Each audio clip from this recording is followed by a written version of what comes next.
dahilan ng paghahanap ng uupahang bahay ni Claudine Barreto. Umani ng samet-saring komento mula sa mga netizens ang isang social media post ni Claudine Barreto kung saan ipinahayag niyang naghahanap siya ng bahay na marerentahan. Sa Instagram account ni Claudine Barreto nitong October 12, 2023, ibinahagi ni Claudine Barreto na kasalukuyan siyang naghahanap ng marerentahang bahay na may 4 to 5 bedrooms along Katipunan.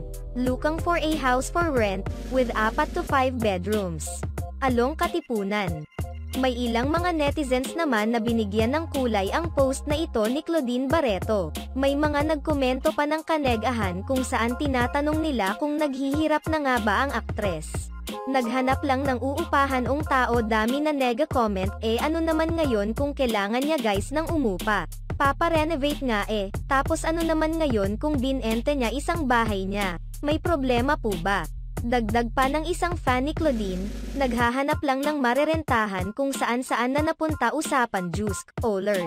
Nilinaw naman ni Claudine na kaya siya naghahanap ng mauupahang bahay dahil ipaparenovate niya ang kanilang bahay at pansamantala lamang umano ito. Ay clear ko lang po. Kailangan namin lumipat dahil iparenovate po yung bahay ko. Pagagandahin at magdadagdag ng mga kwarto kaya di kami pwede dito sa bahay. May parts na ipagigiba. Thank you so much sa inyong lahat. Lalo na sa mga nag-worry. I love you all at maraming salamat po.